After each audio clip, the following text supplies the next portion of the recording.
I was 19 when I realized first love can mean first person I decide to rebuild from the ground up. Not in the cute rom-com way. In the, I know your passwords better than you know your own mind way. My name is Daniel, and this happened during my second year at a small state university in Colorado. I just transferred from community college after a pretty rough year.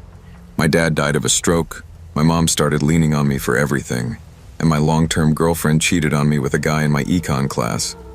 By the time I moved into campus housing, I was numb, broke, and walking around like background noise in everyone else's life. That's the headspace I was in when I met Leah.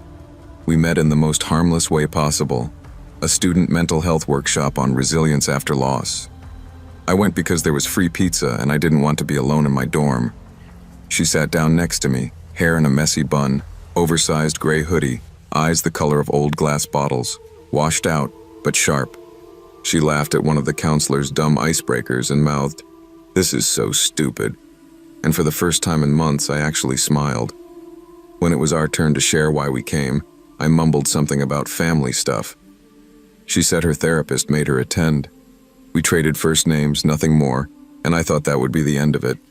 2 days later, she ran into me outside the library.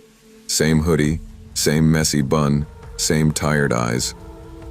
"Hey, resilience guy," she said, like we were already in the middle of a joke. She asked if I wanted coffee, said she hated awkward small talk, and preferred to get directly to the trauma. I laughed because it felt disarming, honest.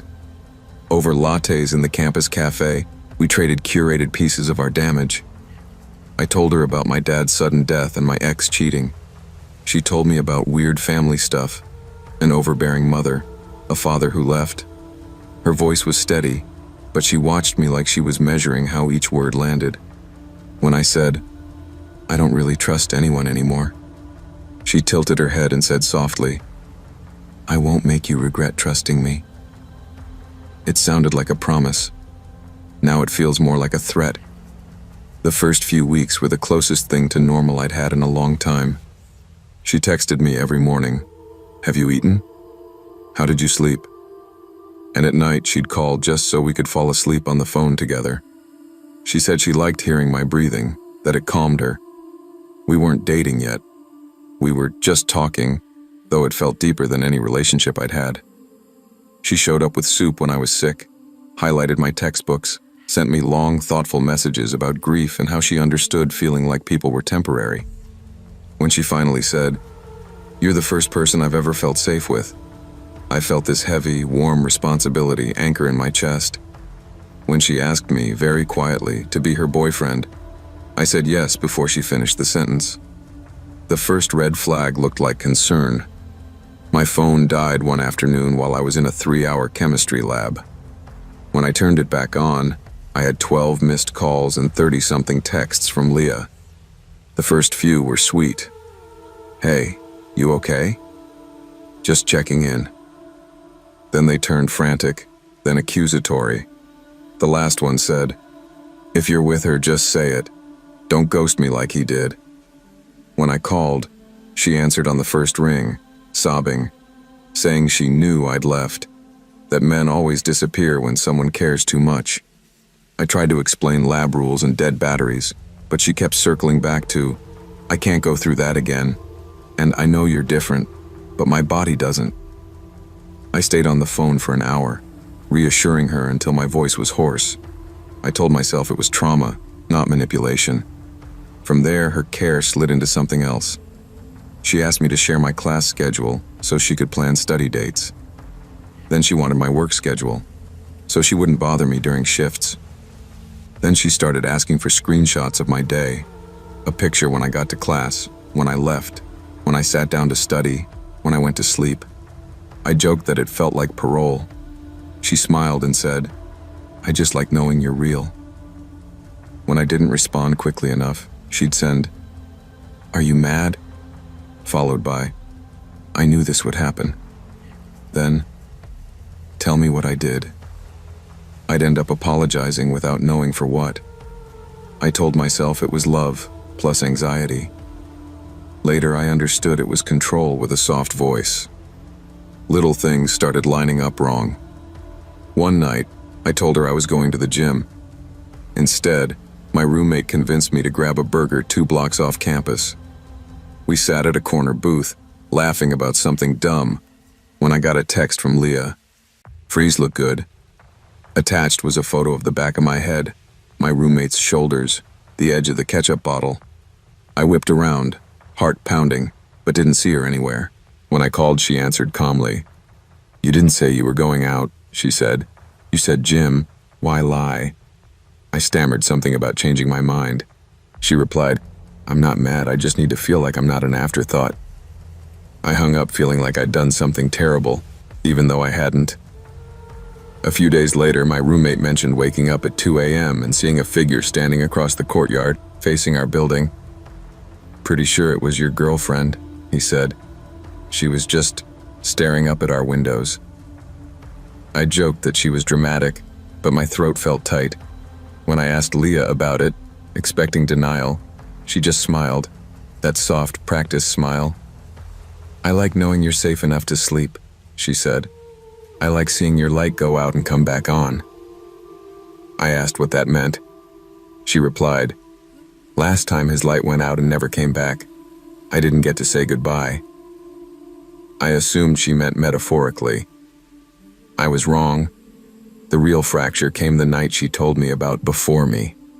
We were in my car behind the student center, windows fogged, her fingers tracing circles on my forearm. She said she hadn't told me the whole story about her last boyfriend, Owen. That he'd cheated on her, that he'd made her feel crazy for needing reassurance. She described how he pulled away, slower replies, vague excuses. "I'm just busy," the same phrases my ex had used. She said he told her, "You deserve better," right before he blocked her on everything. 3 days later, she said, he was gone. His friends couldn't find him. His job reported him missing. His car was discovered parked at the edge of a wooded overlook 2 hours away, keys on the seat, doors locked, no sign of a struggle. The police assumed he'd jumped. No body was ever found. I felt sick. I asked if she was a suspect. She laughed, but it didn't sound amused. "I was the crazy ex, remember?" she said. "They thought I scared him off, not off a cliff." Then her voice went flat. I stayed up for months replaying every conversation, every text, trying to see where I failed him. I told her it wasn't her fault, that someone's suicide is never on one person. She watched me closely and whispered, "I know what I did wrong now." I pushed when I should have watched. This time, I'm not going to miss the signs. I asked what she meant. She smiled faintly. "I'll always know if you're slipping away. I'll see it days before you do. That's how I keep you safe from yourself." I changed the subject, but the air in the car felt heavy, like there was a third presence sitting in the back seat, listening. Things went from eerie to unbearable when I started noticing gaps in my own memory. One Saturday, I woke up at Leah's apartment with a headache, my shirt on inside out, and this grainy, unsettled feeling like you get after a weird dream. She said we'd stayed up late watching movies and I crashed. My phone showed no activity after 10 p.m., but my last clear memory was checking the time at 11:45. I brushed it off. Then it happened again 2 weeks later. Same pattern. I'd go over for dinner, have 1 glass of wine max, and then hours would vanish. I started waking up with scratches on my arms and thighs that I couldn't explain. When I asked her, she'd stroke my hair and say, "You really don't remember how rough you like it sometimes?" Her tone was half teasing, half accusing, like I was pretending to forget. I've never liked rough anything. One night, while she was in the shower, I snooped. I'm not proud of it, but by then I was scared. Her bedroom looked obsessively neat. No clutter, everything folded, books lined up by color. In the back of her closet, behind a row of dresses, I found a shoebox labeled therapy stuff. Inside wasn't therapy homework. There were printed emails, screenshots of messages, notes on yellow legal paper, my name underlined, bullet points about my habits, triggers, attachment patterns. Some of it sounded word for word like things I'd said to her, except twisted into case notes. At the bottom was a second folder with someone else's name, Owen. Same structure, schedules, likes, fears, emotional sweet spots, messy paragraphs about titrating abandonment. One line written in red stood out. He only accepted reality when confronted with the possibility of loss made permanent. There was no mention of his suicide, but under the date he disappeared, she had written, "Trial complete." The next day, I told her I needed a break. Not a breakup, just space. We sat on a bench near the quad where people were tossing frisbees and laughing like we were all in the same version of reality. I said I felt overwhelmed, that the constant check-ins and sleepovers were making it hard to think. She went very still. "You're repeating his script," she said quietly. "Do you realize that? Same words, same timing. I thought you were different." I told her I wasn't Owen. She tilted her head and said, "No, you're better. That's why I started earlier this time." I asked what that meant. She smiled without warmth. "I stopped waiting for you to notice what you need. I give you the right memories, the right feelings. You don't have to be destroyed by other people's choices again." Over the next week, my sense of self started to erode. I'd lose time in short bursts now, 15 minutes walking between classes, an hour sitting in the library. I'd come back to myself standing somewhere I didn't remember going. A couple friends asked if I was okay because I kept repeating the same stories in slightly different ways. My roommate said I'd woken him up at 3 a.m. standing in his doorway whispering, "She's already in there." I had no memory of it. I stopped drinking anything Leah handed me. She noticed. "You don't trust me," she said one night, eyes flat. "You're trying to think for yourself again. That didn't go well last time, remember?" I asked her what she meant by last time. She replied, "Some people only survive if someone else holds their choices for them." I finally broke when I checked my email and found drafts I didn't remember writing. Messages to professors withdrawing from classes, half-written apologies to my mom about needing to disconnect for my own good, even a draft to Leah saying I was sorry for leading her on. The language didn't sound like me. It sounded like therapy speak mixed with her favorite phrases. Attached to one draft was an audio file. My voice, flat and mechanical, reading, "I'm grateful you kept me from disappearing the way I almost did before." I have no memory of recording it. I confronted her in public, in the campus courtyard at noon, because I was afraid to be alone with her. She didn't raise her voice. She just said, "You told me you didn't want to cheat again. I believed you. So I'm taking away the people you cheat yourself with. Your past, your impulses, your cowardice." I ended it that day, out loud, with people around. "We're done, Leah. I don't want to see you again." She stared at me with an expression that made my skin crawl, sadness carefully painted over something much colder. "You're not breaking up with me," she said quietly. "You're just shifting phases. I'll give you a few weeks to integrate this story. You'll come back when it feels like your idea." I walked away. I transferred campuses 2 months later. I changed my number, nuked my social media, started therapy with someone who had never heard of her. Things stabilized. My memory started to feel like it actually belonged to me. A year after I left, on the anniversary of the day I'd met her at that workshop, I got an email from a burner account. No subject line, no text body, just one attachment, a recording labeled, "Initial Session, Daniel A." I opened it before I could stop myself. It was Leah's voice, calm and clinical, saying my name, my age, details about my family and grief. Then, presenting problem. Intense fear of abandonment following perceived infidelity in prior relationship. Treatment approach. Restructure narrative to remove self from sites of harm. Goal. Protect subject from future destabilization by editing his reality before he can be hurt again. At the very end, there was a faint rustling and my own voice, sleepy, agreeing to let her help. I've never gone back to that town. But sometimes, When I wake up from a nightmare with pieces missing, I wonder how much of me she still thinks she owns. Love that demands your memories, your time, and your identity in the name of protecting you is not love. Anyone who insists they know what you need better than you do and starts quietly editing your life to prove it isn't saving you, they're erasing you.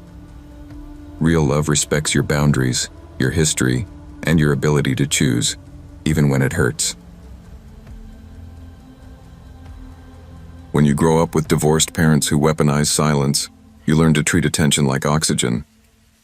I met Jason when I was 19, shy, working nights at a campus coffee shop, and still flinching whenever a guy's voice rose above a certain volume. He breezed in like he owned the place. Expensive jacket over thrift store jeans, messy hair that obviously took 20 minutes, smile that could probably talk its way out of a crime. He ordered a black coffee and asked my name, then used it in every sentence like a charm. "So, Emma, are you always this serious? Emma, do you ever stop thinking?" Nobody had ever spoken to me like I was the only person in the room. My friends called him a walking red flag. I called him the first boy who ever made me feel like a main character. We fell into a relationship fast, the way insecure people do with charming ones. He showed up outside my dorm with takeout and playlists. He introduced me to older friends who worked in consulting and real estate, guys who always met us in loud bars, who joked about clients like they were prey. Jason was protective in ways that felt flattering at first. He'd walk me home, wait outside my classes, delete guys' numbers from my phone in front of me. He banned me from talking to my ex. "I just know how men think," he'd say. "I'm keeping you safe."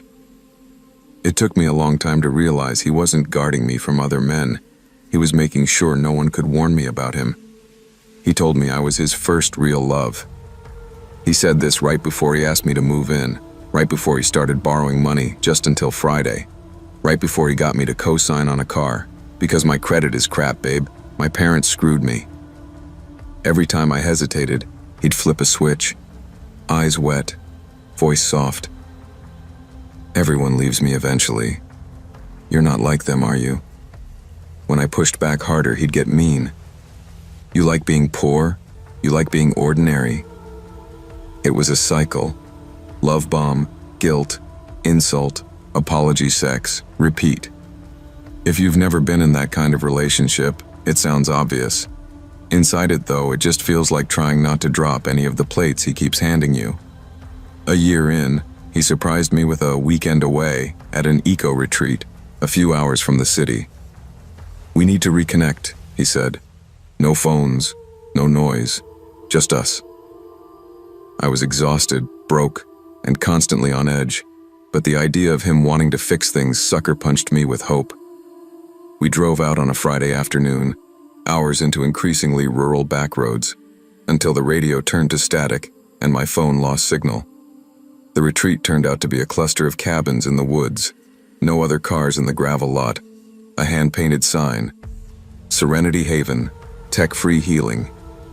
A woman in her 50s greeted us, smile too wide, eyes not reaching it. "You must be Jason," she said, hugging him like they'd met before.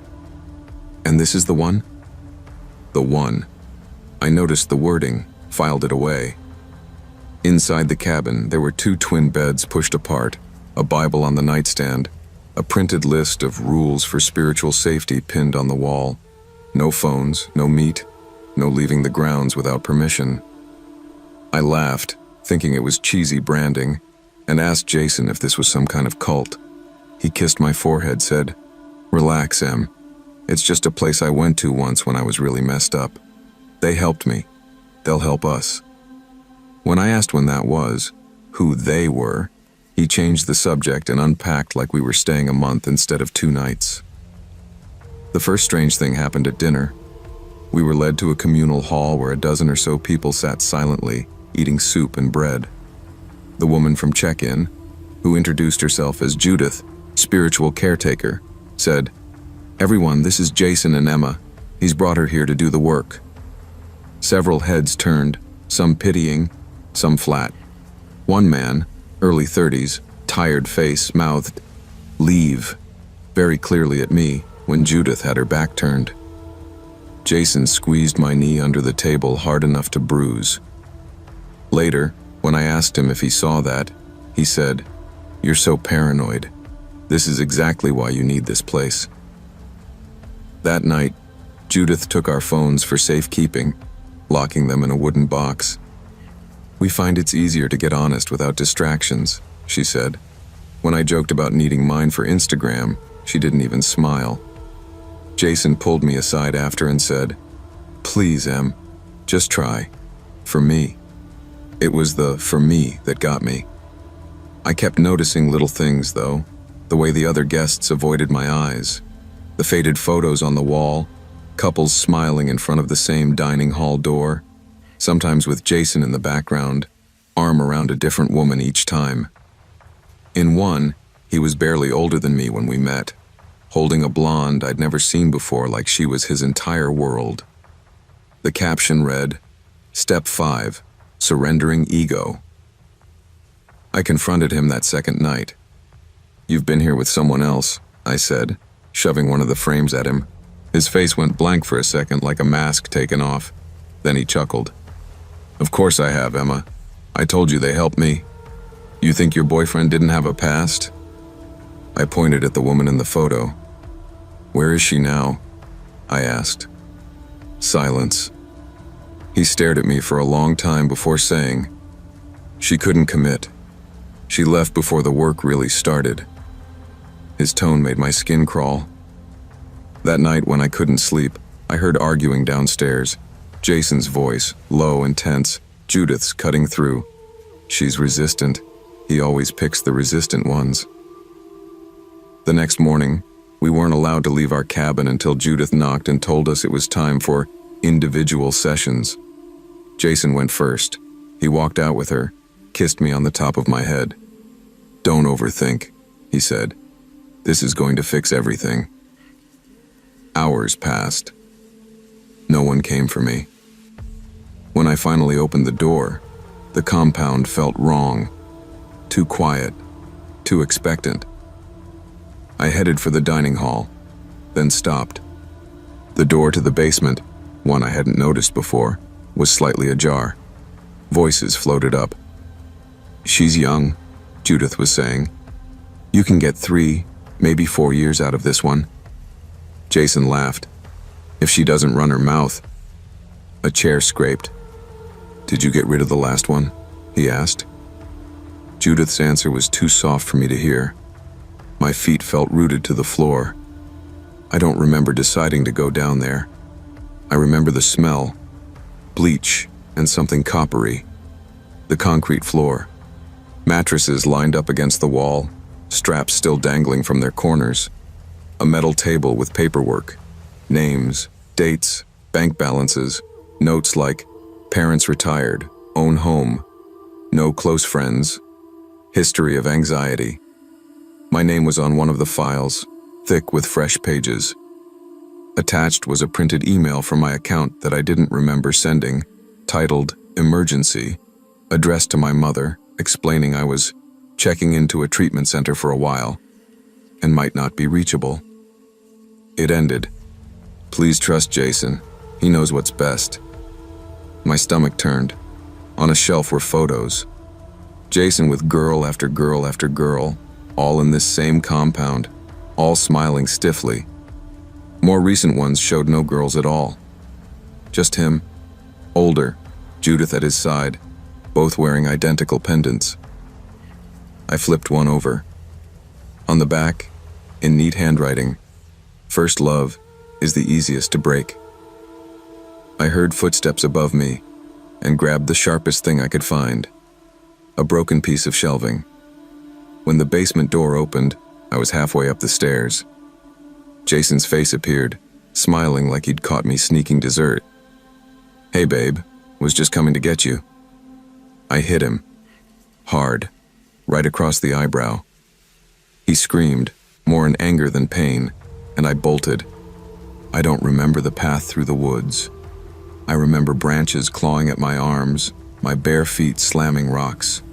Judith's voice behind me shouting things about ungratefulness and wasting an opportunity. Eventually, I reached a road and flagged down a trucker who took one look at my face and bleeding feet, shoved his phone into my hands and said, "Call whoever you have to." The police were complicated.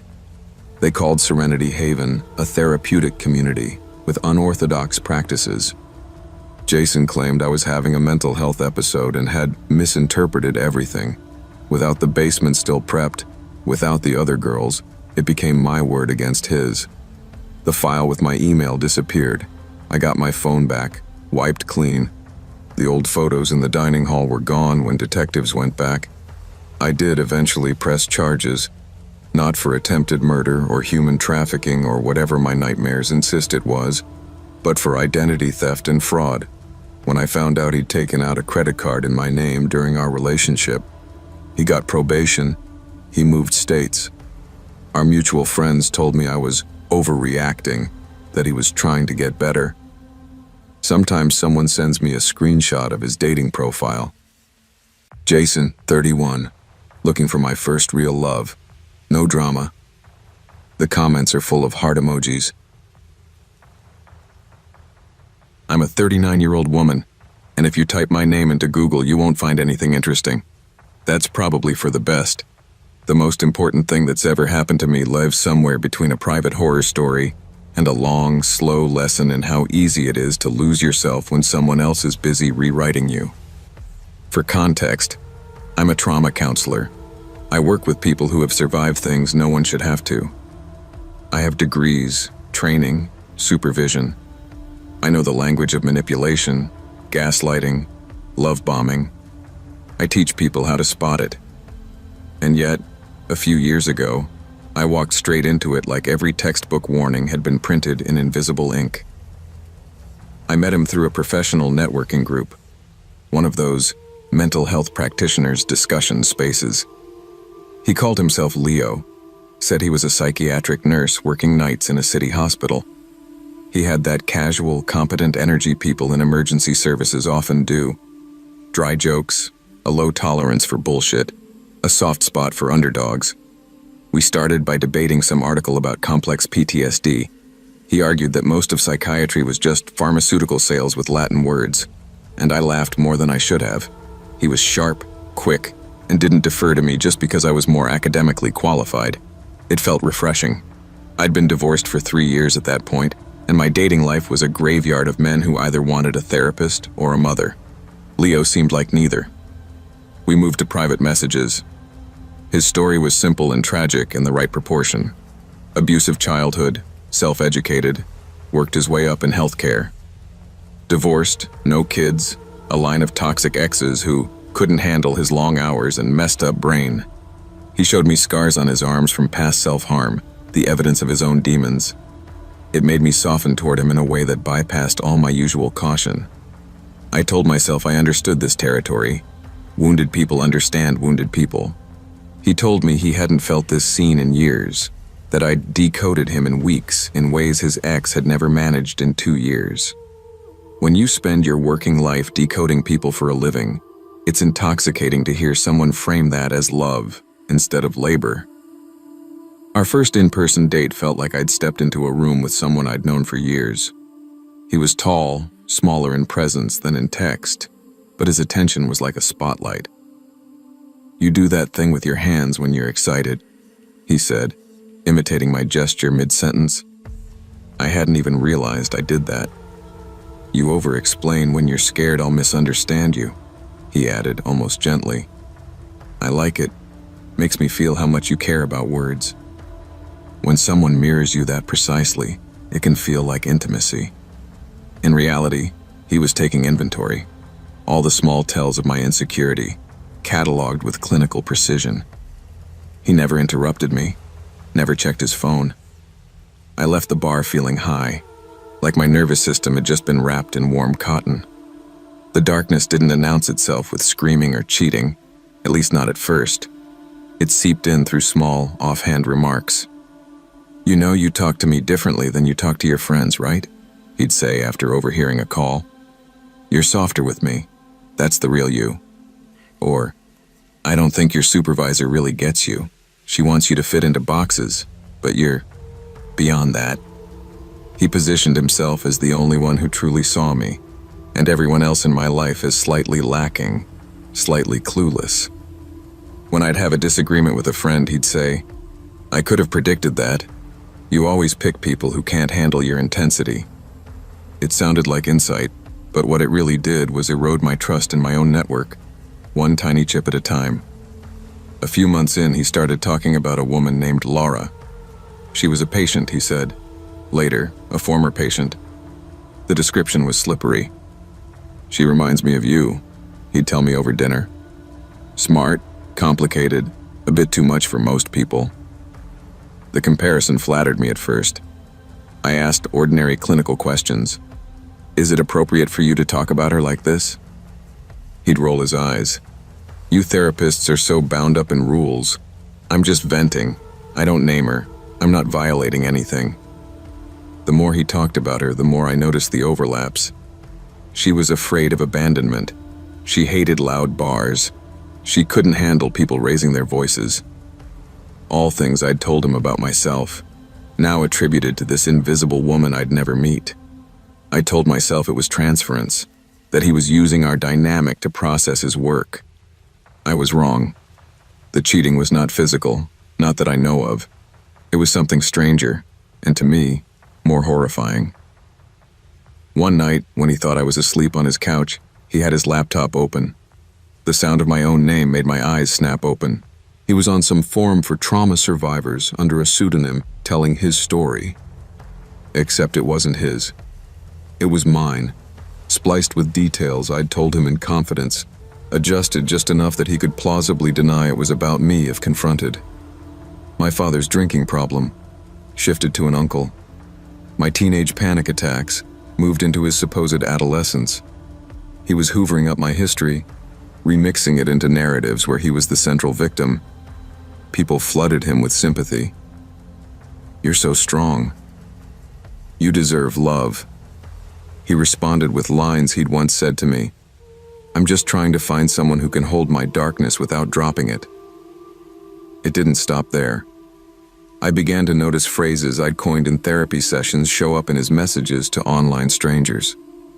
I'd call a boundary, a kindness to your future self. Weeks later, I'd see him write to some woman on Twitter, "Set a boundary. It's a kindness to your future self." This was more than borrowing. It was identity theft on a psychological level. He wasn't just cheating on me with other women. He was cheating using parts of me. My metaphors, my analysis, my self-disclosures, all stripped of context and repackaged to make him look profound, supportive, endlessly understanding. He was building a better version of himself out of my insides. The stalking didn't begin at the front door. It started in my mind. "You disappeared for 6 minutes between those 2 texts earlier," he said once. "Who were you talking to?" I laughed it off until I realized he genuinely tracked my typing patterns. "You take longer to reply when you're with that colleague of yours, the blonde one. Your sentences get shorter. It's like you're editing yourself, so I can't tell who you're with. You don't have to do that with me." There was always that twist. Accusation dressed as concern. He'd say, "I worry sometimes that you're not fully honest. Not because you're a liar, but because you're scared. I wish you trusted me like I trust you." I started sharing more, over-explaining my whereabouts, my conversations, my feelings. He'd created the insecurity and then offered himself as the cure. The first time I tried to pull away, he got sick. Not dramatically. Just vague chest pains, panic attacks that would strike when I hadn't answered in an hour. "It started when you said you needed space," he told me. "My therapist says it might be abandonment trauma. It's fine, I'll deal with it. Don't let my broken brain control your choices." That sentence was a masterpiece. It blamed me without blaming me. It told me I was literally making him ill while simultaneously praising my independence. I stayed. Of course I did. I spent my days coaxing people not to internalize guilt for others' reactions. It was perversely easy to fail to extend that compassion to myself. The real break came from a woman I only know as Kay. She emailed me using my work address, subject line, "You don't know me, but you need to read this." She told me she'd been in an online support group for ex-partners of narcissists. Someone had shared screenshots of a man named Leo who'd been love-bombing her, using highly specific therapeutic language and telling a story about his history with a cold intellectual ex who weaponized psychology against him. The phrases rang a bell for her. They rang a bell for me too, when she attached them. They were my words. Arguments I'd made to him in private, twisted into accusations about me, shared with another woman as evidence of his perpetual victimhood. He'd cast himself as my wounded patient, me as the cruel clinician who'd pathologized his love, and this new woman as the one who finally understood him. The most unnerving part was that he'd described my bedroom in detail. The color of my sheets, the book on my nightstand, the crack in the ceiling I always stared at when I couldn't sleep. He'd told this other woman that these details came from his shitty ex's place, where he'd cried more nights than he cared to count. He'd taken my most private physical space and turned it into a stage set for his martyrdom. I confronted him, this time not in person, but through a long written message. I laid out everything: the identity theft, the emotional triangulation, the way he used my story as emotional currency with strangers. He replied with a wall of text that might as well have been cut and pasted from a manual on gaslighting. I was projecting. I was pathologizing normal human behavior. I was too stuck in therapist mode to see that real relationships are messy, not clinical. At one point he wrote, "You do realize you're not the only person who's ever said these things to me, right? Maybe you're not as unique as you think." That line gutted me more than the rest. Not because I believed him, but because I realized how many others there must have been. Women who thought they were the first to hear his confessions, the first to be trusted with his trauma, the first to be told, "No one's ever seen me like you do." He was a serial monogamist in narrative, polyamorous in emotional predation. He never abandoned you. He just quietly started rehearsing you in someone else's inbox before you'd even had time to feel him pull away. Leaving him wasn't clean. I blocked him on everything, changed passwords, told my friends and supervisor the full story, so there would be no isolated shame for him to weaponize later. He made 2 attempts to get back in, once via a fake client inquiry at my practice, once via a burner account on the professional forum where we'd met. Both times, his tone was conciliatory, world-weary. "We're both adults.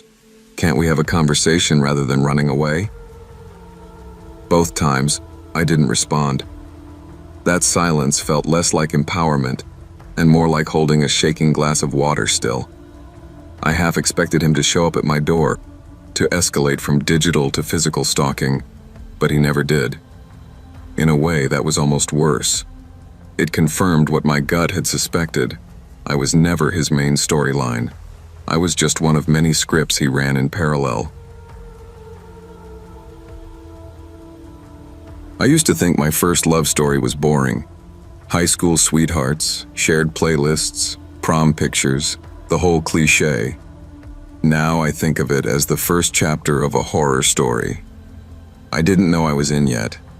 My name is Maya. I'm 26 now, and I still flinch when I hear 3 specific words. I remember that.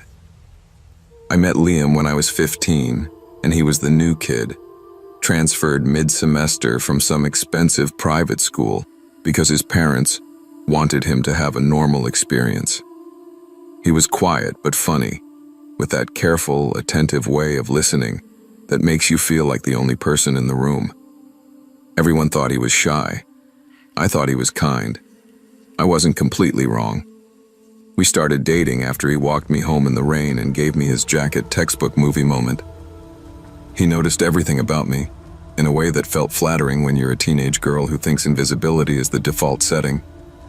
He remembered my test dates, my coffee order, the exact way I liked my hair braided for soccer games. When we fought, he'd text long, articulate apologies, referencing specific times he'd failed me, promising strategies to do better. It sounded suspiciously like therapy language, but neither of us was in therapy then. My friends called him the perfect boyfriend. My mom adored him. I thought I'd marry him. Instead, I broke up with him the summer before college because I'd been accepted to a school 3 states away, and he hadn't, and I didn't want to drag a high school relationship into adult life. He didn't yell or cry when I ended it. He just went very still and asked, "Is there someone else?" I said no because there wasn't. He nodded and said, "People don't fall out of love. They just get distracted. I'll wait until you remember." I wrote it off as melodramatic. At graduation, he handed me a photo of us at homecoming with "Don't forget" written on the back. I threw all our pictures away when I moved into my freshman dorm. I blocked him on everything. My friends called it a clean break. I thought that meant the past would stay in the past. 8 years later, I moved to Seattle for a new job and a fresh start after another messy breakup. My ex there hadn't been a stalker. He'd just been a liar, cheating, gaslighting, the works. I left that relationship vowing never to ignore my gut again. I found a tiny studio apartment over a laundromat, noisy but cheap. The first weekend after I moved in, I was hauling boxes up the stairs when I heard it. The low, off-key hum of a song I used to fall asleep to. Liam's song, a stupid indie track he put on every mix he made for me. I froze on the landing, box digging into my ribs, listening. The sound drifted up from the alley, then stopped. When I finally looked, nobody was there. Just overflowing dumpsters and a stray cat. I told myself some neighbor just had the same bad taste in music. Weird things started small. A sticky note on my door that said, "You always hated stairs," in handwriting that felt familiar in a way I couldn't place. A coffee cup left on my car hood with my exact oat milk, 1 pump vanilla order written on the side, even though I hadn't told anyone at work my preferences yet. A playlist suggestion popping up on my Spotify titled "For Running in the Rain," containing songs I hadn't listened to since I was 17. I laughed it off, told friends about my mildly creepy universe glitch. They said it sounded like an algorithm thing, targeted ads, digital coincidence. I wanted to believe them. Then came the photo. It was in my mailbox on a Tuesday. No envelope, just a glossy print of me at 16, sitting cross-legged on my bedroom floor in pajamas, hair a mess, studying for finals. I remember that night vividly, because my mom had been yelling at my dad downstairs, and I'd locked myself in my room with headphones. I never posted that photo anywhere. The angle was slightly above eye level, like it was taken from my open door. On the back, in blue ink, someone had written, "I always loved how you looked when you thought no one was watching." I called my mom, hands shaking, and asked if she still had any old photos of me. She said no. I'd thrown the shoebox away before college, remember? I went to the police the first time after I woke up at 3 a.m. to the sound of my shower running. I live alone. I sleep with my bedroom door closed and locked out of habit. I thought maybe a pipe burst, but when I got up, the bathroom light was on, door half open, steam curling into the hall. The shower handle was turned all the way to hot. On the mirror, written in the fog, were the words, "Still jumpy." By the time the officers arrived, the letters had mostly faded. They asked if I had roommates, an ex with a key, any enemies. I said no to all 3. They'd heard of weird neighbor pranks, they said. Probably a one-off. They told me to install better locks and maybe a camera. I did both. The camera caught him 3 nights later. Sort of. At 2:17 a.m., my phone buzzed with a motion alert. I opened the app to see a tall figure standing at my front door, head tilted like he was listening. He didn't knock. He didn't try the handle. He just stood there for exactly 3 minutes and 33 seconds, then leaned close to the lens. The video glitched, a smear of static, and when the feed returned, the porch was empty. No face, no clear image, just the faint muffled sound of that old song humming through the speakers. I took screenshots, sent them to the non-emergency police line. They said they'd add it to the report. A week later, during a late shift at my new job, a coworker named Jenna glanced at my laptop background, a generic stock photo, and joked, "You should use that cute picture of you at the pier." I frowned. I didn't have any pier photos on my work computer. She turned her phone toward me. On her Instagram Explore tab was a suggested post. A grainy shot of me from behind, standing at the end of a wooden pier over a lake I recognized from my hometown. Caption: "Some people never really leave." The account was private, username still remembering. 0 posts visible, 0 followers, 0 following. I went to the bathroom and threw up. The next day I got a friend request from that same account on a long abandoned Facebook profile I hadn't used in years. Most of my old messages were gone. I'd deleted them before college, but some had been archived. Ones I apparently didn't know existed. Threads between me and Liam where he talked about how to keep someone from breaking themselves, about building better attachments, about making sure they always know you're watching out for them. Some messages were written from my account that I swear to God I never wrote. I like how you remember for me. Promise you'll always see me when I can't see myself. Dates and timestamps lined up with nights I remembered crying about my parents' fights, about feeling invisible.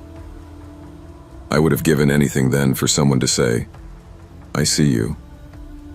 I just hadn't realized how literally he meant it. I hired a locksmith, changed my locks again, added a chain, covered the peephole.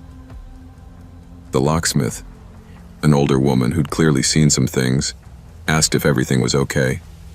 I almost said bad breakup, but instead I said, "I think someone from my past found me." She nodded slowly and said, "They usually do when they think you're theirs." For the next month, nothing happened. No notes, no humming, no photos. I started to relax. I told myself I'd been paranoid, that it was probably a cluster of coincidences amplified by my anxiety. I started going out with coworkers after shifts, laughing again, flirting with a bartender who gave me free fries. I posted a picture of my drink on a private Instagram story, visible only to close friends. An hour later, my phone buzzed with a text from an unknown number. "You never liked gin." I hadn't posted what I was drinking, just the glass in my hand. He knew anyway. I froze on the bar stool, heart hammering. I typed back, "Who is this?" The reply came immediately. "Someone who's always paid attention." I didn't respond. He sent another. "You told me you wanted someone who remembered the little things, Maya. You taught me what love is. I'm just giving it back." I blocked the number, walked home with my keys between my fingers, and slept with my shoes on, ready to run. The next morning, every single framed photo in my apartment, me with friends, me with my mom, landscapes I'd taken on trips, was turned face down. Not smashed, not stolen, just flipped. On my fridge, my grocery list was edited in neat, unfamiliar handwriting. Next to milk and eggs, someone had added, "Stop pretending you're alone." I checked the door camera footage. The timeline jumped from 1:02 a.m. to 3:47 a.m. with no warning. Corrupted file. The company said it sometimes happens. The tech on the phone sounded bored. I started sleeping at a friend's place on and off. She believed me, but even belief doesn't stop reality from fraying. The last straw came on a random Thursday. I was at work, mid-shift, when my mom FaceTimed me 3 times in a row. She never does that. When I picked up, she was pale and shaking. "Why would you send me that?" she asked. I had no idea what she meant. She turned her phone camera around to show her laptop screen. An email from my account sat open. Subject line, "I'm safe. Stop worrying." The body of the message said, "You'll probably freak out when I disappear again, so I wanted to reassure you first. I'm with someone who actually sees me. Don't call the police this time." Attached was a photo of my front door, slightly ajar, my sneakers on the mat. Timestamp that morning, 4:03 a.m. I had been asleep at my friend's house then, with her dog snoring against my legs. That night, I drove back to my apartment with Jenna and my friend from work. We packed everything that mattered into boxes and suitcases in under 2 hours. I didn't bother folding anything. On my bed, under the pillow, I found a folded piece of paper. It was a photocopy of an old note from high school, the first time I'd ever told Liam I loved him, in messy teenage handwriting. Across the bottom, in fresh ink, he'd written, "First love is just the version of you that's honest. Everyone else is an edit. I'm only here for the original." I left the paper there and walked out. I moved cities again. New job, new number, total digital cleanup. I hired a professional to audit my online presence, remove old mentions, tighten privacy on everything. I told my mom not to open any emails that looked like they were from me, unless we'd talked first. Therapy became a weekly thing, not just a panicked drop-in. Sometimes I think it's over. Sometimes, like last week, I'll get a random friend suggestion on a platform I barely use. A profile with no picture, no posts, just a first name that feels too familiar, watching from a distance. No messages, no likes, nothing overt. Just proof that he still knows where I am. That he's waiting for the moment I'm lonely enough to mistake surveillance for care again. Your first love can leave fingerprints on your idea of what love should look like, but attention is not the same as safety, and memory is not the same as devotion. If someone insists only they truly see you, while slowly cutting you off from everyone else, that's not romantic. It's a cage. Don't confuse being remembered with being respected. If you feel watched instead of witnessed, listen to that fear and get out.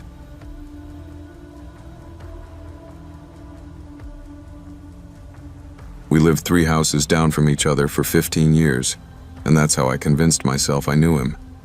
Mark was the older boy on our street when I was a kid, the one who mowed lawns in summer, shoveled snow in winter, and played basketball with younger kids when no one else could be bothered. To my 12-year-old self, he looked like a movie star. Tall, easy smile, always with an old Walkman hanging from his belt. He once bandaged my knee when I fell off my bike, told me, "You're tougher than you look, Mia." And I replayed that sentence in my head for weeks. When you grow up in a house where your parents mainly talk to each other in sighs and slam doors, any adult who looks you in the eye and says your name becomes a kind of god. By the time I was 17, he was 25, still living at home to save money after a bad business venture. My mom loved him. "Such a nice young man," she'd say whenever he offered to help carry groceries. My dad talked football with him in the driveway. No one thought it was weird when we started hanging out more. "He's just watching out for you," they said, relieved someone else was taking an interest. He gave me rides to school, waited outside my evening shifts at the bookstore, brought me hot chocolate during exams. When I got my heart broken by a boy in my year, Mark sat with me on his porch steps and said, "They don't appreciate you yet. You're special, Mia. You need someone who sees that." Looking back, the boundary lines were there, smudged but visible. The way he'd get angry if I didn't answer his texts immediately. The way he'd subtly insult any male friend my age. "He looks like a little punk. He's just trying to sleep with you, you know that, right?" The way he'd show up outside my school without telling me, leaning against his car, girls in my class whispering, "Is that your boyfriend?" I'd correct them, laugh, say, "He's just a friend." Inside, though, I loved the way they looked at me, like I had something they didn't. That was what he was feeding, not my heart, my ego. On my 18th birthday, my parents threw me a small party in our backyard. Mark came over with a cake from the fancy bakery downtown and a little velvet box. Inside was a silver necklace with a tiny moon charm. "For my favorite girl," he said, in front of everyone. My mom clapped. My dad took a photo. No one flinched at "my" in that sentence. Later, when everyone had gone and I was cleaning up, he helped stack chairs. "You look beautiful tonight," he said, standing a little too close. I laughed it off. "I look like a kid," I said. He shook his head. "You're not a kid anymore. That's the problem." My skin prickled. I told myself I was imagining it. A few months later, I got into a university 2 hours away. I cried when the acceptance email came, from relief more than joy. Mark was the first person I told. He hugged me, picked me up, spun me around. "This is huge," he said. That night he texted, "We need to celebrate properly. Just us, no parents." I agreed because that's what I did. He suggested a weekend away before school started. "There's this cabin my uncle owns by the lake," he said. "Super quiet. We can fish, talk. You can clear your head before the big move." My parents, unbelievably, thought this was adorable. "It's so nice he still wants to hang out with you," my mom said. My dad clapped him on the back. "Watch out for my girl," he joked. Nobody considered that maybe he already was, just in the wrong way. We drove up on a Friday afternoon. The lake was small, ringed with trees, more swamp than postcard. The cabin was old but clean, 2 small bedrooms, 1 bathroom that smelled faintly of mildew. No cell service. "It's only 2 days," I told myself when a knot formed in my gut. Mark was chatty on the drive, asking about my class schedule, whether I'd met any boys on the orientation group chat, if there were co-ed dorms. When I said yes, he went quiet for a moment, then smirked. "Well, I guess you'll be busy." The joke landed wrong. I changed the subject. That first night, we sat on the porch, beer bottles sweating on the railing, listening to crickets and the occasional splash from the lake. At some point, he asked, "Do you remember when you were 13 and you ran away down the block? You only made it to the park." I laughed. "Yeah, you found me." He nodded. "Your dad called me in a panic. We looked everywhere on the street. I knew you'd go to the park. You always go there when you're upset." I smiled, warmed by the idea that he'd known me so well, even then.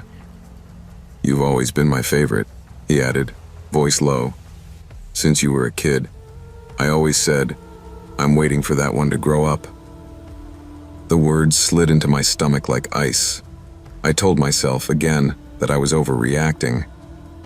Later, when I went to bed, I noticed my duffel bag felt lighter. My phone, which I'd left plugged in, was gone. So was my car key. I told myself I'd misplaced them. I told myself a lot of things before finally going to his room. He was sitting on the edge of the bed, fully dressed, as if he'd been waiting. My phone lay on the nightstand beside him. My key dangled from his finger. "Looking for these?" he asked, smiling in a way that didn't reach his eyes. My whole body went cold. "Why do you have those?" I asked, trying to keep my voice steady. He patted the bed beside him. "Sit. We need to talk." I didn't sit. He sighed. "You're making this harder than it has to be, Mia." He stood slowly, pocketed the key. "You're leaving," he said.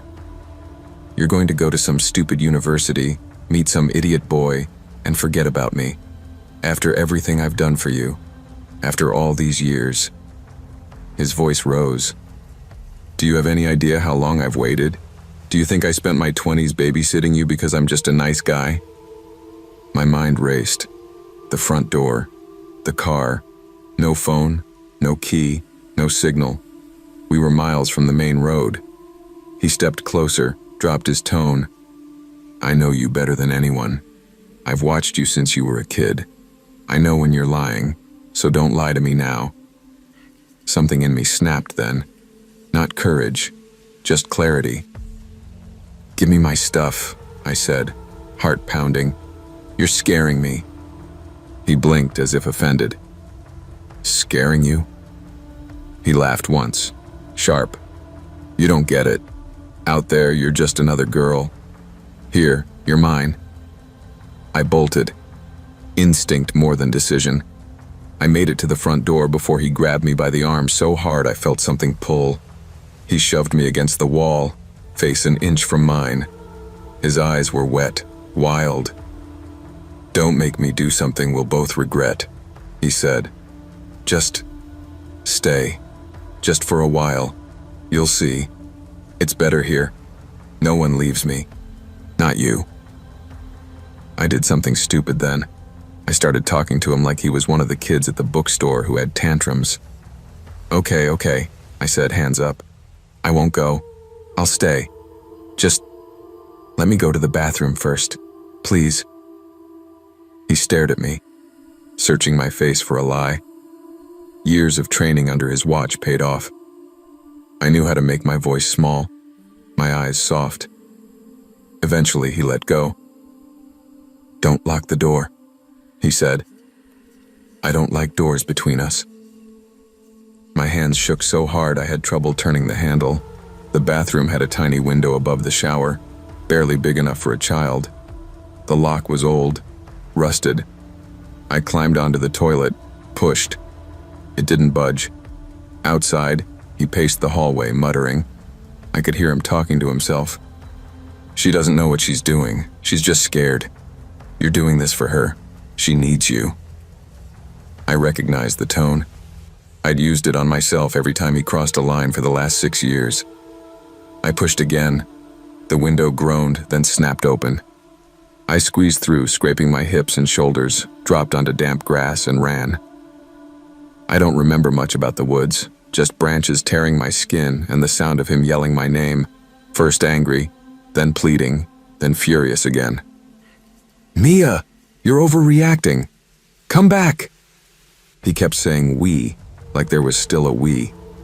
I hit the roadside barefoot, flagged down a passing car, and threw myself in front of it so they had to stop. An older couple took one look at me, bleeding, wild-eyed, and pulled me inside, locked the doors, handed me a phone. When the police arrived at the cabin, Mark was sitting on the porch, drinking a beer, acting confused. "She just freaked out," he said. "She's always been dramatic." Everyone wanted to minimize it. "He didn't touch you," they said. "He was just emotional."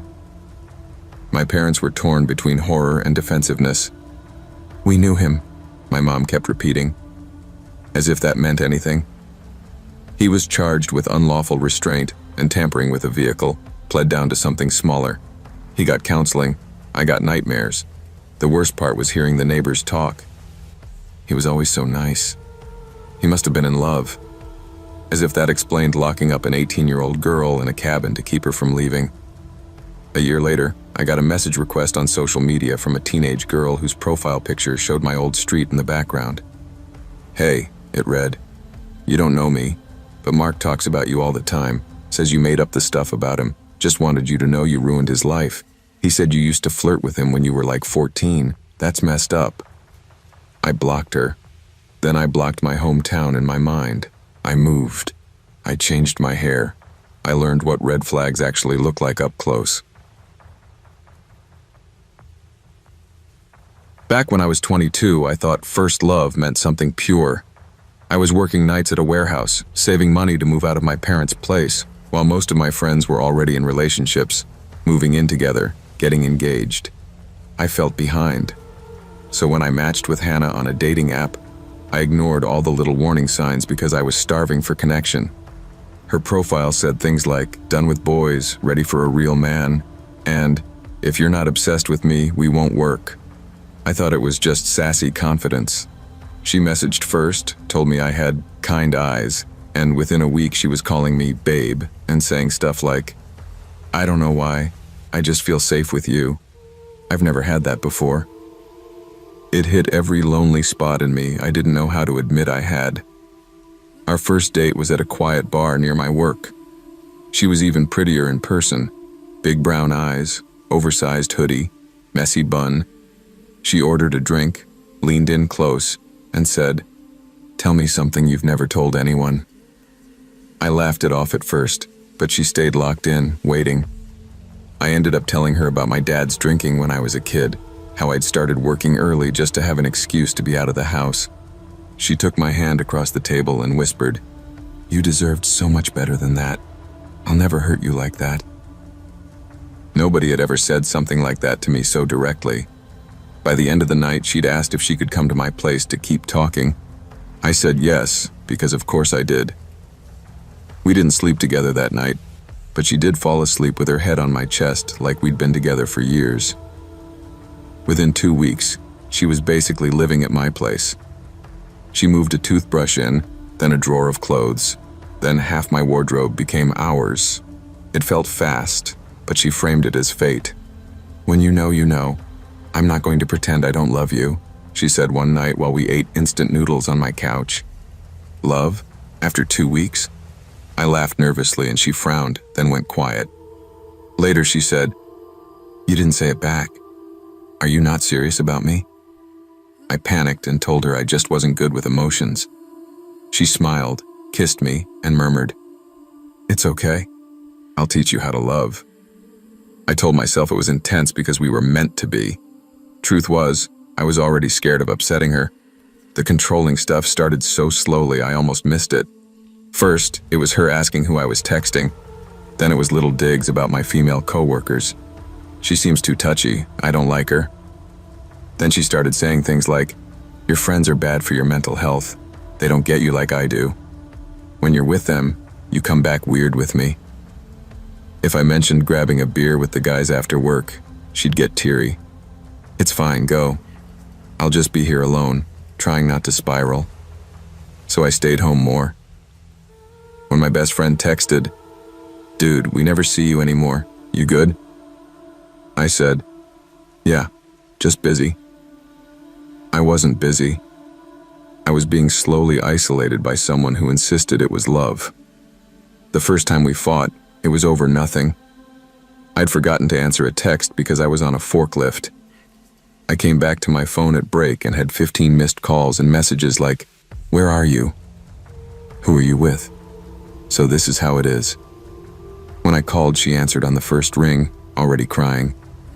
"You just disappear. My ex used to do that when he was cheating. I can't go through that again." I apologized so many times I lost count, promising to text even on the toilet if that's what she needed. "I'm just scared of losing you," she sniffed. "You're my first real love.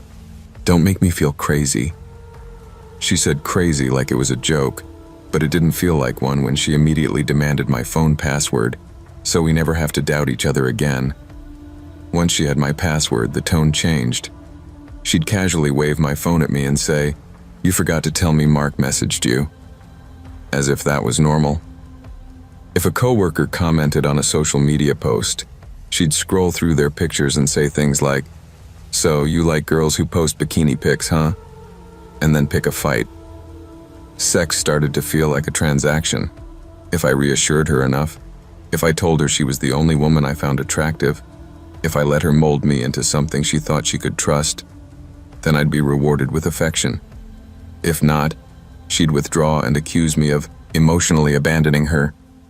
I started saying and doing things I didn't mean, just to keep the peace. The manipulation got darker when she started talking about her past. At first it was to build intimacy. She'd say, "Every guy I've been with cheated or hit me. You're my last chance. If this doesn't work, I'm done." That's a terrifying thing to hear when you're 22 and already feel responsible for everyone's feelings. Sometimes she'd offhandedly mention knowing where her exes worked, or how she'd only lost it because they pushed her too far. When I asked what lost it meant, she shrugged. Nothing illegal, just made sure they remembered me. It was meant as a joke, but there was a flatness in her eyes when she said it that stuck with me. The cheating was what finally ripped the blinders off. It started with small weirdnesses, her taking her phone to the bathroom, suddenly having girls' nights with friends I'd never heard of, locking her screen when I walked by. Every time I asked, she'd flip it around on me. "Wow, so you don't trust me? After everything I've told you?" Or she'd start an argument so big and emotional that the original question got lost. One night, at around midnight, she said she needed to clear her head and went for a walk. I watched her from the window. She didn't walk anywhere. A car pulled up. She got in without looking back. She came home at 3 a.m., smelling like men's cologne and smoke, climbed into bed and whispered, "You're the only safe place I have." I didn't sleep a second. A sane person would have walked out then. I confronted her instead. I asked directly who picked her up. She looked me dead in the eye and said, "You're paranoid. I jog at night. Can I not have one thing that's just for me?" When I told her I'd seen the car, her whole expression changed. Gone was the soft victim, and in its place something cold and calculating. "So, You're spying on me now? She snapped. I should have known you were just like the rest. You made me open up and now you want to control me? I remember standing there actually doubting my own eyes because she said it with such conviction. Then my phone buzzed. It was a text from an unknown number. Tell your girl to stop giving out my car as an Uber. I'm not her driver. Attached was a photo of Hannah leaning through the car window, kissing some guy. I showed her the message. She didn't apologize. She didn't even flinch. Instead, she laughed, this quiet, humorless laugh, and said, So? We weren't official anyway. We'd been living together for 4 months. She'd been calling me her boyfriend to everyone, posting photos of us with captions like, My forever. When I said that, she rolled her eyes. Online labels don't mean anything. You're so literal. It's boring. I needed attention. You weren't giving it to me. The truth was, I had no idea what I was supposed to give that would have ever been enough. I felt this bizarre mix of heartbreak and relief. I wasn't crazy. Something really was wrong here, and it wasn't me. Leaving wasn't dramatic. It was painfully small and pathetic. I waited until she left for a study group and packed what I could into 2 trash bags. I left my own TV, my own gaming console, a couch I'd bought secondhand, because I just wanted out. My hands were shaking so hard I could barely lock the door. I texted her one sentence. I'm done. Don't contact me again. She didn't reply for a day. Then the flood started. You're abandoning me. You promised you were different. Don't make me show everyone what you're really like. Then the threats escalated. She told my friends I was controlling and had anger issues, hinted to my mother that I'd hit her, I never had, and messaged every woman who interacted with me online saying, Be careful, he's abusive. The projection would have been funny if it wasn't so dangerous. For about 3 months, I lived in constant fear she'd show up at my work or tell a story that would stick. I changed my number, locked down all my social media, told my boss and close friends everything so nothing could blindside them. Slowly, the noise died down. She moved on to someone else, evident from a mutual friend's post about Hannah's new man who finally treated her right. I clicked his profile once, saw a familiar pattern. Soft, quiet guy, trauma in his past, already posting about how he'd never loved like this before after a month, and closed it. I wanted to warn him, but I also remembered how I'd clung to her when people tried to warn me. Years later, I still flinch when someone says, You're my everything too soon. I've done therapy, sat in rooms where professionals patiently unpacked how someone can weaponize their pain and call it love. I don't hate Hannah. I hate who I let myself become around her. Someone who ignored his own instincts just to avoid being alone. Someone who thought being needed was the same thing as being loved.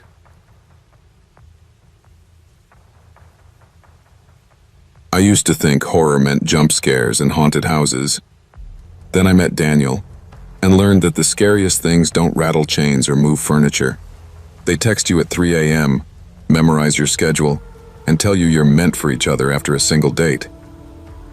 The first time I saw him was in a campus cafe, sitting alone with a notebook and a black coffee, too pale for someone his age. He watched people like he was studying them, but when our eyes met, he smiled, and it was surprisingly warm. Later that week, he approached me outside the library and said, I've seen you here a few times. You're always reading the same kind of books as me. Thought I'd finally say hi. It was flattering. Most guys I'd met at uni tried to impress me. He made it sound like he already knew me. Our first conversation lasted 2 hours. He asked weirdly specific questions. Do you dream in color? Are you afraid of dying? Have you ever felt like you've lived this life before? I thought he was just a pretentious philosophy major, but I was bored and he listened like every word I said mattered. He told me he studied psychology and parapsychology online, that he'd always been sensitive. When I asked what that meant, he leaned in and whispered, I see things sometimes, patterns, people's auras. You have a lot of pain around you, but you're very strong. It's like you're lit up. I wanted to roll my eyes, but it cut too close to the truth of some trauma I hadn't really dealt with. For the first time, someone framed that pain as interesting, almost noble. It felt good in a way that made me uneasy. He asked me out before we parted ways. "Just coffee. I'd like to hear more about you," he said, phrasing it like I'd be doing him a favor by letting him listen. It felt safer than the usual, "let me impress you" routine. On our first official date, he was almost old-fashioned.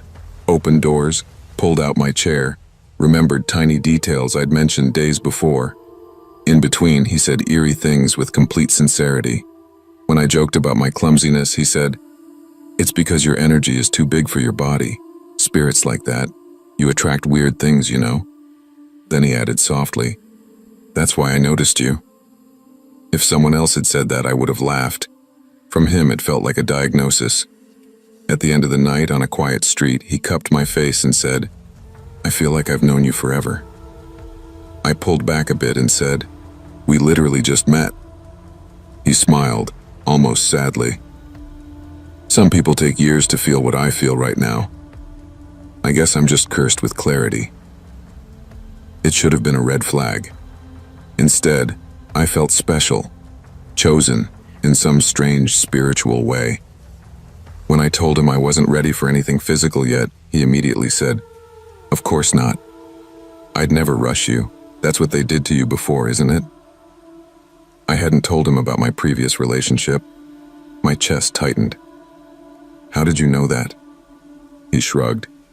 "I noticed things. I dream too." I told myself he was just a good guesser. The obsession began quietly. A good morning text at 7 a.m. every day.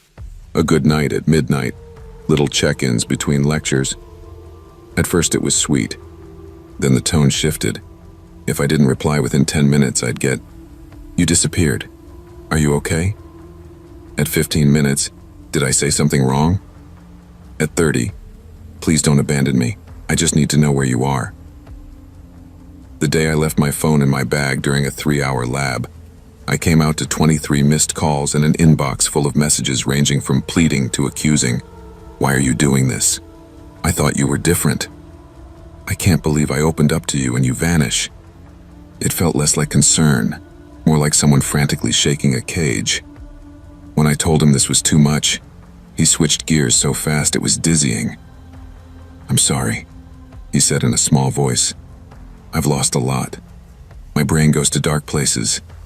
When you don't answer, I see you dead on the road." He looked genuinely distressed, voice trembling. Then he added, "I know it's not fair to put that on you. I feel you so strongly. Like we're connected. Do you ever get that?" It was hard to argue with someone describing their anxiety while their hands shook on their coffee cup. I softened.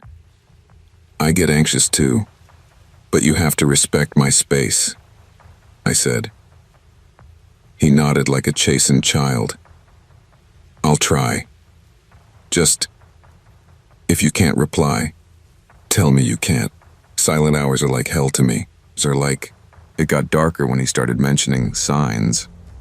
One night, after I'd gone out with friends and ignored my phone for a few hours, he sent, "A glass shattered in my sink when you left." My room went cold. I knew something bad was happening.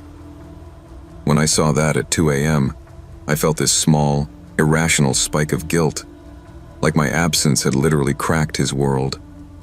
Another time, I turned up late to meet him and he said, "I knew you were close. The lights flickered in my hallway. They always do when you're near." I tried to laugh it off. "You think I control the electricity now?" He just looked at me very seriously and said, "Don't pretend you don't feel it too. You're haunted. That's why I was drawn to you. I'm supposed to help you." It was framed like a rescue, but it felt like being studied. I tried to break things off a month in. I told him gently that I wasn't in a place for a relationship and that I felt overwhelmed. His face went blank for a moment, and then he smiled. Too wide, too quick. "Oh, is this a test?" he asked. To see if I'll abandon you like the others? I said no. I meant it. The smile melted into tears, fast. He grabbed my hand across the cafe table and whispered, "You can't. I've seen what happens if you walk away. I had a dream about it. There was blood. Please, don't make that real." The words hit me like a cold wave. It sounded like a threat wrapped in desperation. I froze. People were around us. He was crying, saying, "You're scaring me," felt cruel in that moment. I backed down, said maybe we should go slower instead. His tears stopped almost instantly, like someone had flicked a switch. As the semester went on, my world quietly shrank. He started dropping by everywhere I went. The library, the cafe where I worked, even the grocery store. If I said it was a coincidence, he'd grin and say, "Maybe we're just on the same wavelength." But the timing was too precise, too often. Once, I slipped into a building I'd never mentioned to him for an extra study session and got a text as I sat down. "You look tired, you should eat." I looked out the window and saw him across the courtyard, staring up at the same floor I was on. He didn't wave. He just turned and walked away. The paranormal angle was how he normalized his stalking. If I called out how often he appeared, he'd say, "When you think about someone this much, you just end up in the same places. The universe pulls us together." When I told him I needed a few days without seeing him, he'd reply, "I tried, but every time I shut my eyes, I see you in danger. You can call it crazy, but I've been right before. My grandmother used to say we're touched. We feel death before it happens."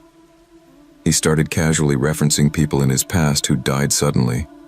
An uncle, a neighbor, and implying he'd felt something off just before they passed. The subtext was clear.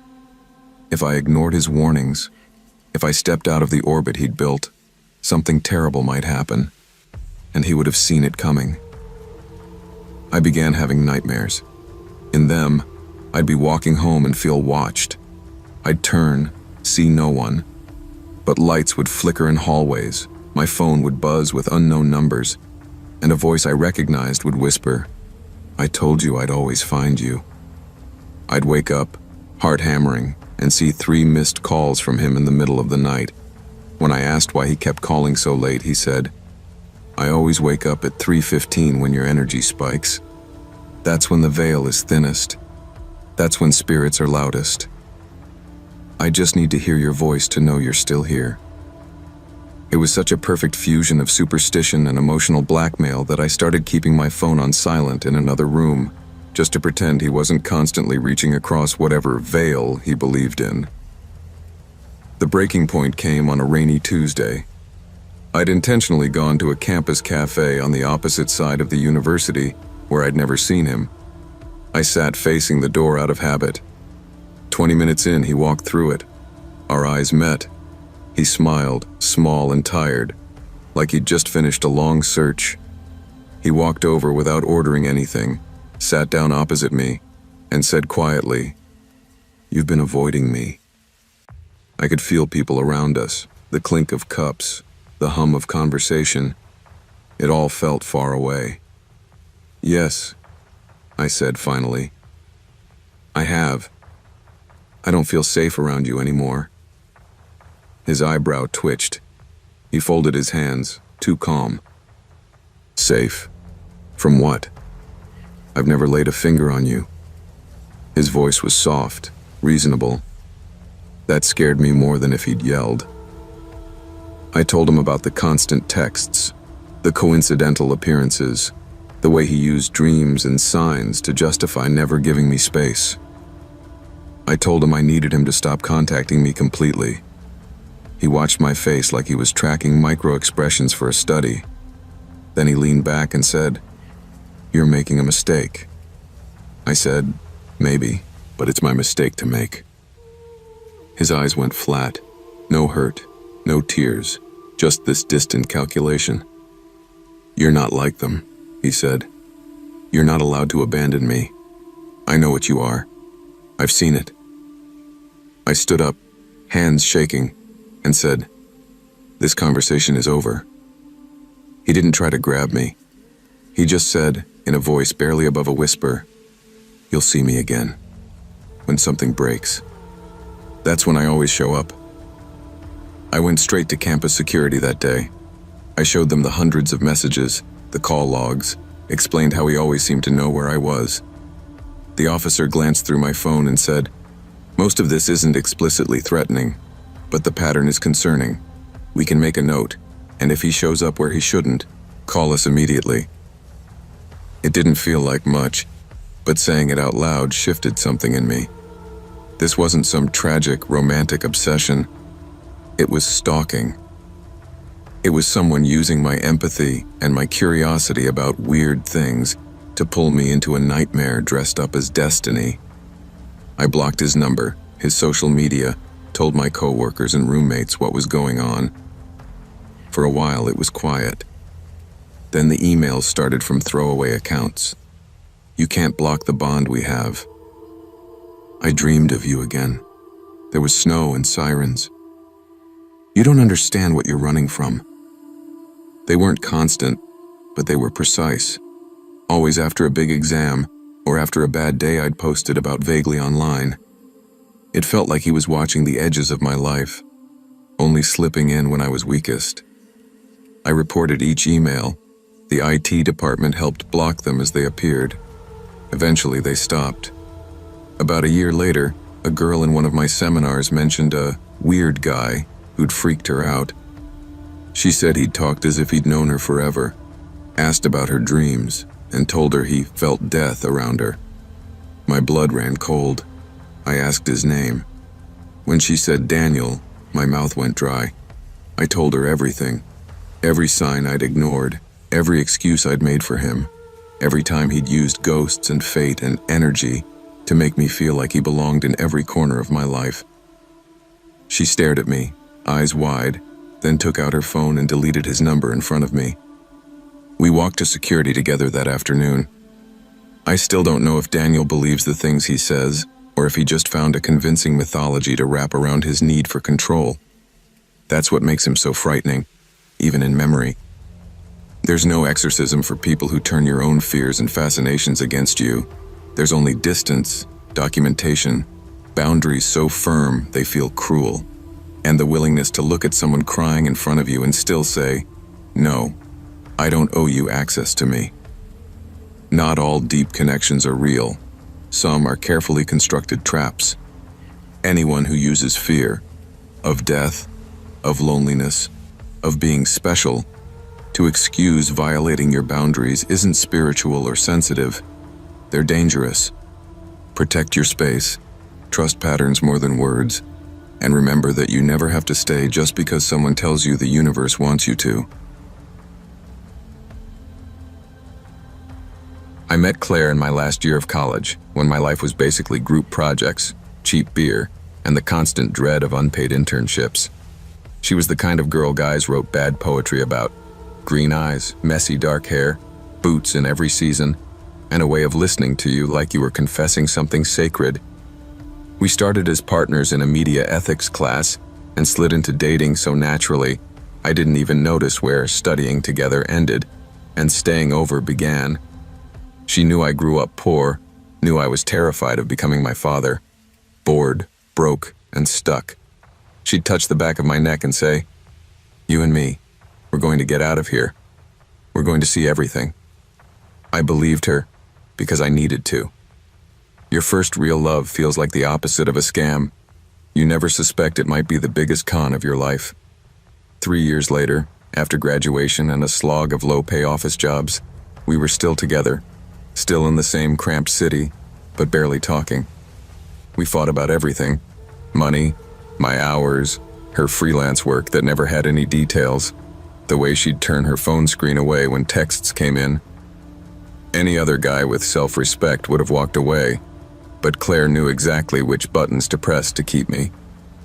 On the worst nights, when I threatened to leave, she'd start shaking and whisper, "Don't you dare abandon me like he did," referring to her deadbeat father. Sometimes, she'd cry until she threw up, then clean herself up and climb into my lap like nothing had happened. She turned her trauma into a leash and I wore it proudly, convinced I was saving her. One night, after a week of particularly bad arguments, she came home buzzing with excitement, waving her laptop. "Look," she said, shoving it toward me. It was a listing for a villa in rural Italy. Tuscany, of course. Stone walls, pool, cypress trees, the stuff of Pinterest boards. "A client of mine canceled last minute," she said. "I can get it for almost nothing. 10 days, just us. We need this, babe. We're rotting here." I laughed in her face at first. We were 2 months behind on rent. My credit cards were maxed, but she was relentless, insisting it was fate, that a connection she had at a small rental agency owed her a favor. "Just the plane tickets," she said. "I'll handle everything else. Trust me once without fighting me." That last line hit a bruise she knew well.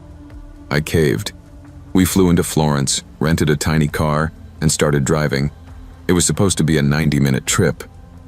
It turned into 4 hours of wrong turns, empty villages, and roads that narrowed into barely more than dirt tracks.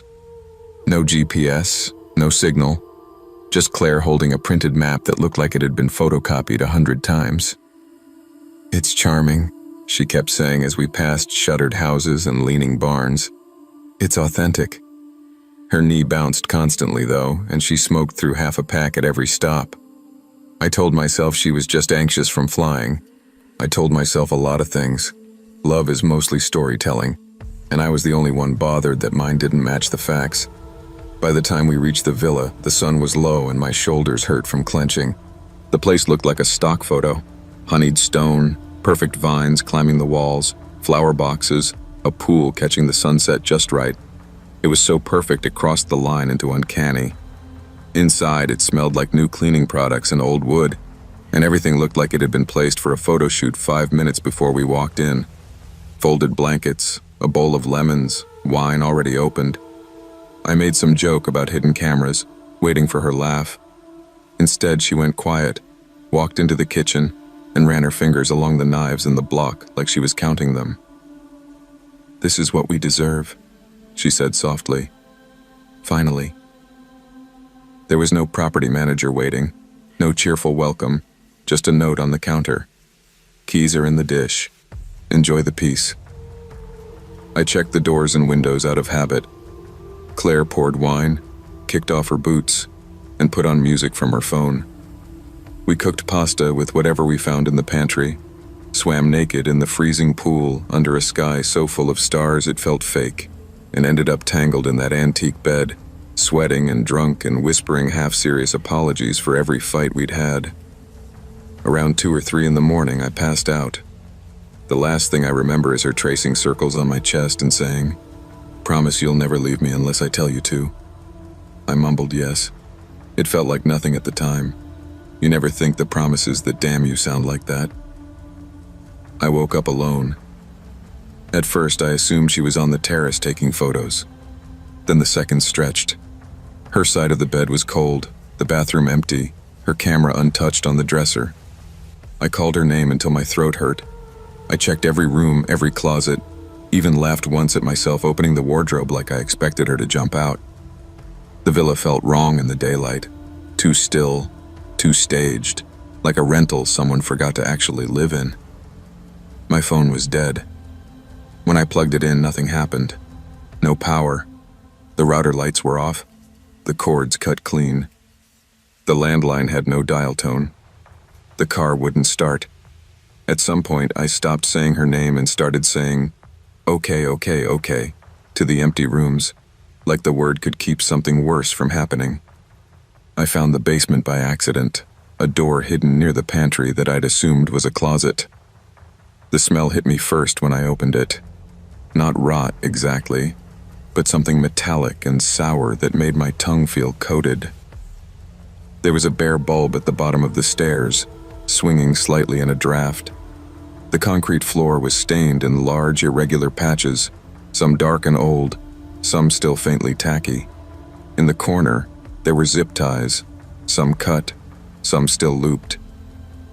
On a crate sat a stack of passports in a rubber band, and 2 Polaroids of couples by the same pool upstairs, smiling like we had the night before. My stomach dropped so fast I thought I'd pass out. I whispered, "Claire?" Even though I knew by then that if she had been taken, I wouldn't find her here. When the knock came an hour later, I almost cried from relief. 3 men, 2 in plain work clothes, 1 in a cheap blazer. The one in the blazer spoke English well, said his name was Marco, and that they were very sorry for the inconvenience. Behind him, in a van, I saw Claire, tied, tape over her mouth, eyes wide and shining. I stepped forward.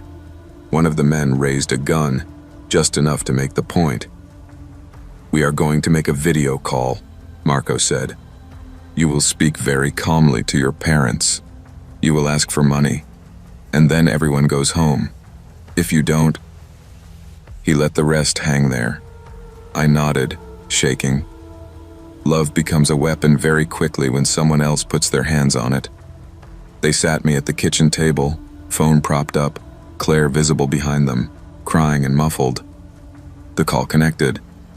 My mom's face appeared, blurry and confused. "Honey, why are you calling from a strange number?" I did what they told me. I said we'd gotten into trouble, that we owed the wrong people a lot of money.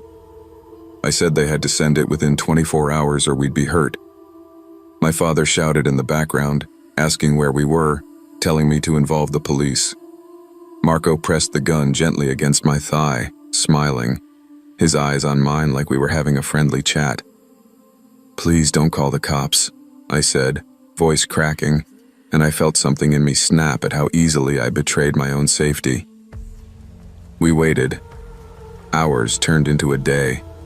They kept us in separate rooms, me upstairs, Claire somewhere below.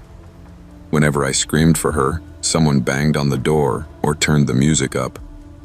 They were calm, professional, annoyingly polite. They brought me water, let me use the bathroom with the door open, joked in low voices. "First love," one of them said once in the doorway. "Always the easiest." I didn't understand what he meant until the second night, when Marco came in with his sleeves rolled up and sat across from me like a therapist. "You know she helped us, right?" he asked. "Claire, she found you. You have good parents, good credit. She is very practical." At first I thought it was another mind game. Then he slid a folder across the table. My bank statements, email printouts, photos of us from years back, clearly taken from the street. A transcript of a conversation I'd had with Claire months before about how much my parents had saved for retirement. "She did not lie to you," he said. "She just left things out." The next time they let me see her, for a few minutes in the hallway, I searched her face for denial, for outrage, for anything. She just stared at me, jaw clenched, eyes flat. "I told you I'd get us out," she whispered when they pulled her away. "You just didn't ask at what cost." My parents paid enough to satisfy them. On the 4th day, they drove us both to a rest stop outside Florence and let us go with a final warning about the police and long memories. They walked away with our cash and my first real relationship gutted in front of me. On the flight home, Claire tried to reach for my hand twice. I moved my arm each time without looking at her. When she finally spoke, it was quiet. "You were always going to leave me. I just made sure I got something out of it." I didn't answer. There was nothing left to say. We broke up, eventually, quietly, without drama. How do you scream at someone for selling you out when you still flinch at loud noises and wake up smelling concrete and metal? I changed my number, moved cities, started therapy. Sometimes, though, I still get emails from burner accounts. Photos of new couples at villas, smiling by pools, sometimes with a brunette at the edge of the frame, hair pulled back, eyes on the camera. I don't open them anymore. I don't have to. I know the story they're telling.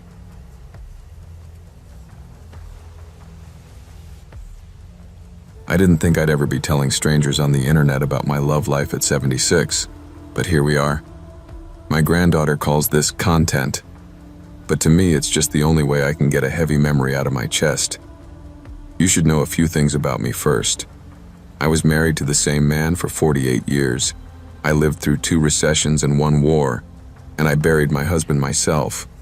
I thought I knew what men were, how they moved, how they lied, and how they loved. It turns out I'd only ever met one good one. After my husband Robert died, the silence was the worst part. The house, which had always felt full, suddenly sounded like a hotel corridor at 3 a.m., all echoes and no life.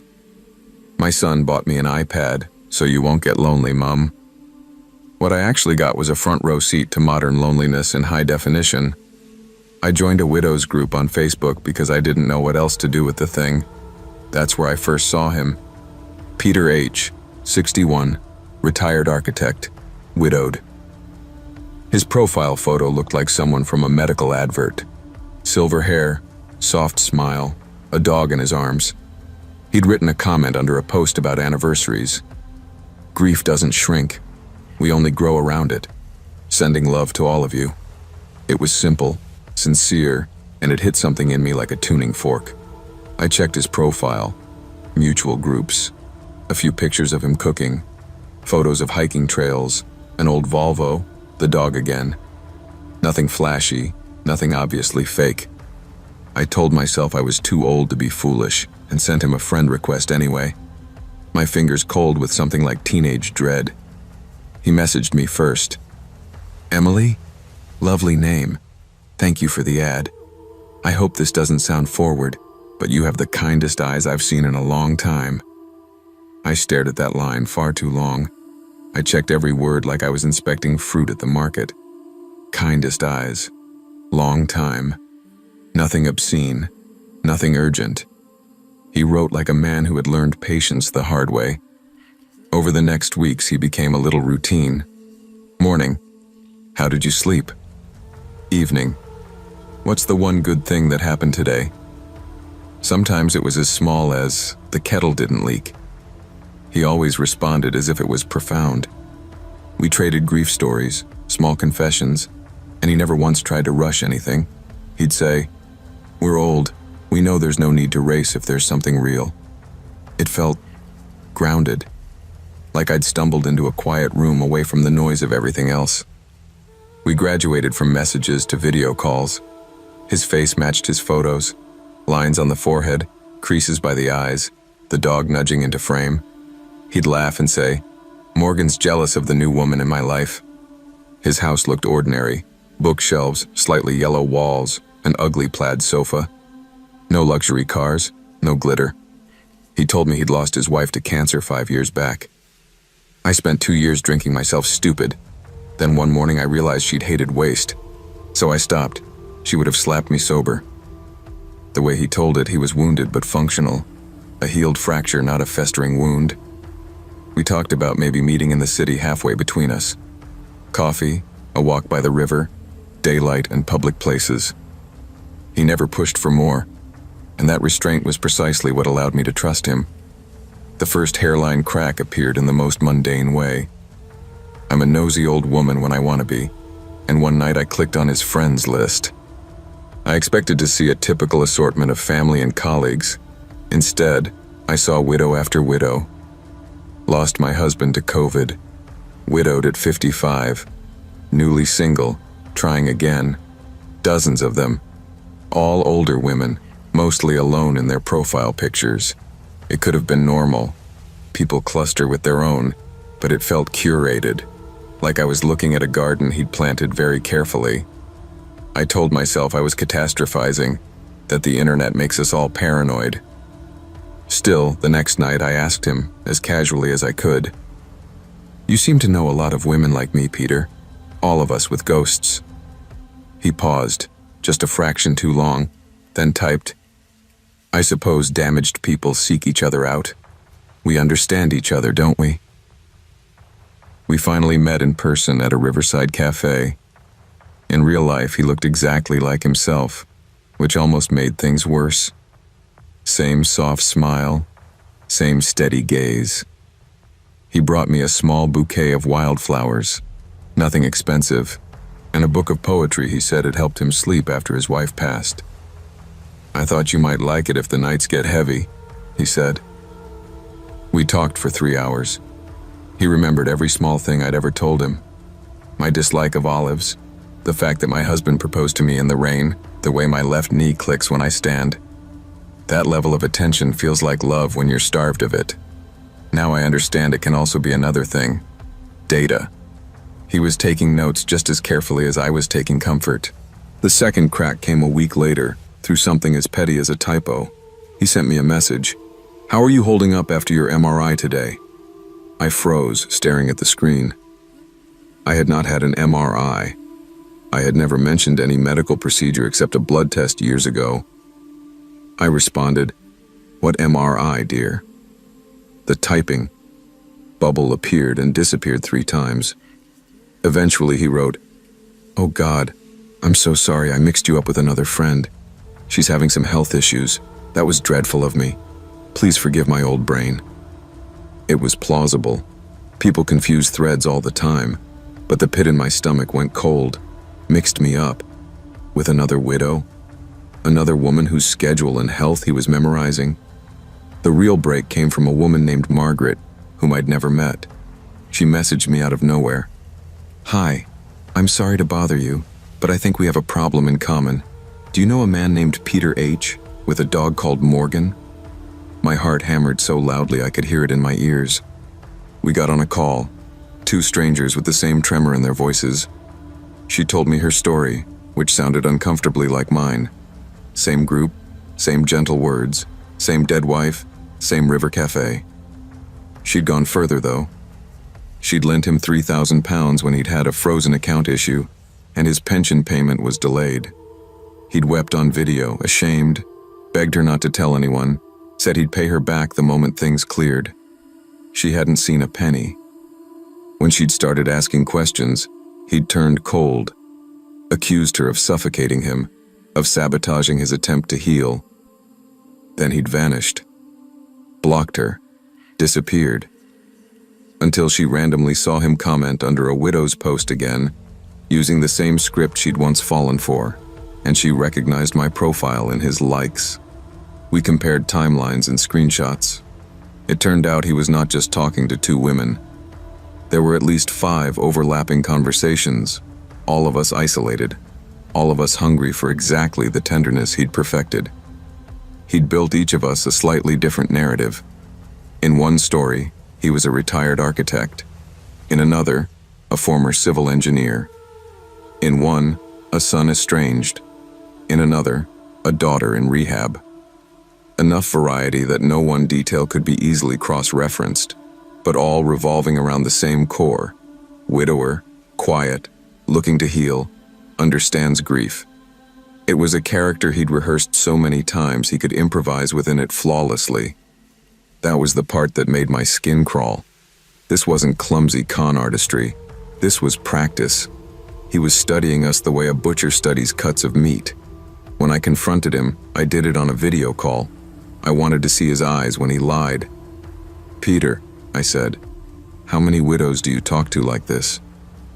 He blinked, once, and went into the performance I now recognize as his default, wounded confusion. "Emily, what's all this? I thought you trusted me." I told him about Margaret, about the overlapping lines, the reused phrases. There was a split second where the mask simply fell. His face went flat, like someone had flipped a switch. His voice lost the softness and came out cold and clipped. "You lonely women talk to each other too much," he said. "That's the problem with your generation. You can't just take what you're given and be grateful." My throat burned. "You practiced on us," I said.